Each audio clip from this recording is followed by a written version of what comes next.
All right, let's dive right into this.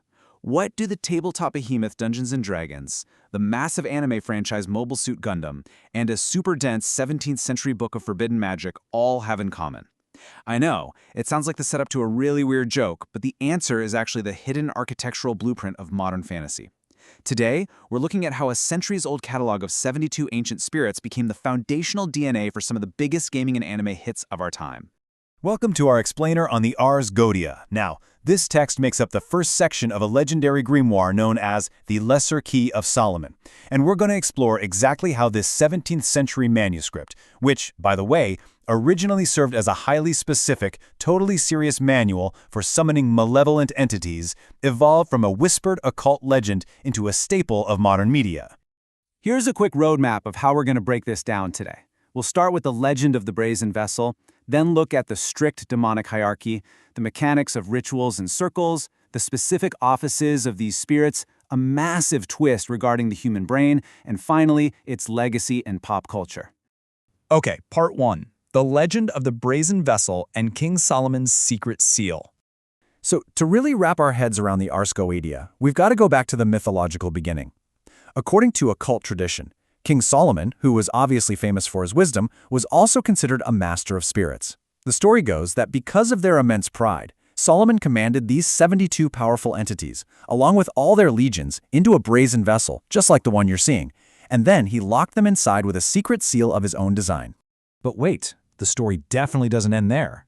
Solomon, using divine power, supposedly chased these bound spirits into a deep lake or hole over in Babylon. Well, the locals in Babylon saw this happen, and wondering what the heck was hidden down there, they fished the vessel right out. Expecting to find this massive stash of treasure, they broke the vessel open. And, spoiler alert, it wasn't treasure. Instantly, all the spirits escaped and fled right back to their respective domains. Well, actually scratch that. All except one. The spirit Belial supposedly hung back, entering an image to provide answers to anyone willing to offer him sacrifices. This mythological jailbreak basically sets the stage for the rest of the grimoire, creating what is essentially the ultimate monster manual of the ancient world.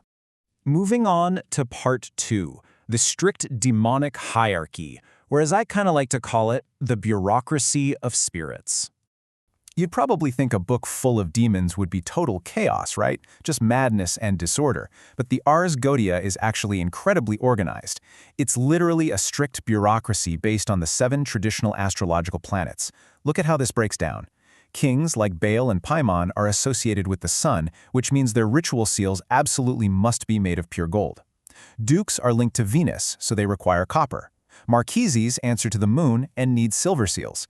It goes all the way down the chain to a single knight, Phyrrchus, who is tied to Saturn and requires a seal made of lead. The grimoire even dictates that presidents are tied to the metal mercury and earls to iron. It's basically a perfectly categorized spreadsheet of the supernatural. Part 3. Rituals, Circles, and Constraints. Let's look at the actual mechanics of summoning. Because knowing their rank was definitely not enough. Interacting with these entities was a wildly dangerous undertaking that required precise mechanics to keep you safe. Step 1, the practitioner had to stand inside a magic circle. And this wasn't just some chalk drawing, it was considered a literal fortress to defend the operator from the furies and malice of the spirits. Step 2, the spirit had to be constrained totally outside of that circle, specifically into a space called the Triangle of Art, which forced it into a visible, obedient form. And Step 3, if the spirit was acting up, the magician claimed authority through a chain of command using divine names, or even resorted to a spirit's chain, which was basically a general curse to force compliance.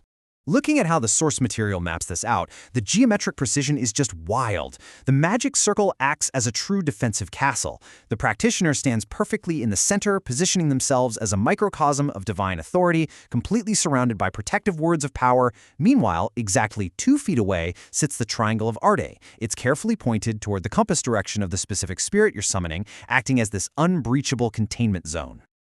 Okay, Part 4. The Offices of Spirits. Basically, what can they actually do?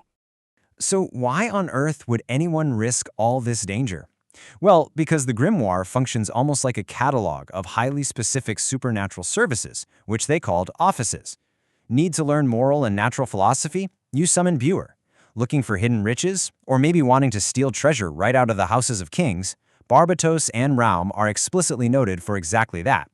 If you're looking for transformation, the mighty King Baal can grant the power of invisibility, while a spirit named Oz can literally transform a person into any shape the magician desires. And for social manipulation, spirits like Agres can destroy a person's dignity, while Zipper and Salos are invoked to spark love between individuals.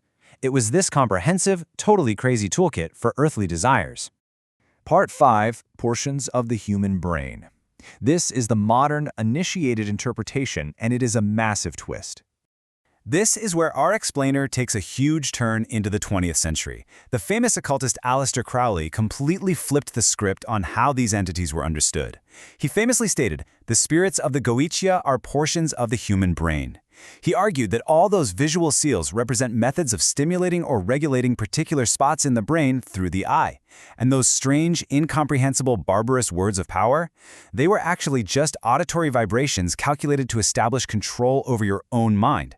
Think about the shift here. Back in the 17th century, these were viewed as literal, external, supernatural threats. You needed physical defensive circles so you literally wouldn't be destroyed. But this modern psychological view reframes the entire ritual. The incense you smell, the chanting you hear, the visual seals you stare at, they aren't magic to summon a monster. They're a physiological experiment designed to stimulate your own subconscious.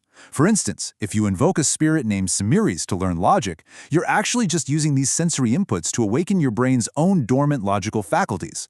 It's an absolutely brilliant psychological reframing, right? And finally, Part 6, Goetia in popular culture, from ancient grimoires to modern gaming. Whether you're in the literal monsters camp or the map of the subconscious camp, the legacy of this text is undeniable. The strict hierarchy, the unique names, the hyper-specific powers, they provided the absolute perfect blueprint for lore and game mechanics in some of our biggest global franchises. I mean, in Dungeons & Dragons, Asmodeus is the ruler of the 9th layer of hell. In video games, the Goetic demons are central enemies and recruitable allies in the Shin Megami Tensei and Persona series. In the massive hit Fate Grand Order, the 72 demon gods act as central antagonists under a collective mind. Even in anime, every single mobile suit in Gundam Iron-Blooded Orphans is named after these demons: Gundam Barbatos, Gundam Bale. From the djinns in Magi to literature like Wayne Barlow's God's Demon, the Ars Goetia is literally everywhere. Which kind of leaves us with this really fascinating question to chew on. We started with King Solomon sealing ancient spirits in a brass vessel, and we ended up fighting them in video games and watching them pilot giant mechas. But given the psychological interpretation we just explored, we've got to ask, when we engage with these incredible stories today, are we just resurrecting ancient myths? Or, through our screens and our imaginations, are we simply continuing to explore the hidden depths of our own minds? Think about that the next time you encounter one of the 72 spirits in your favorite game.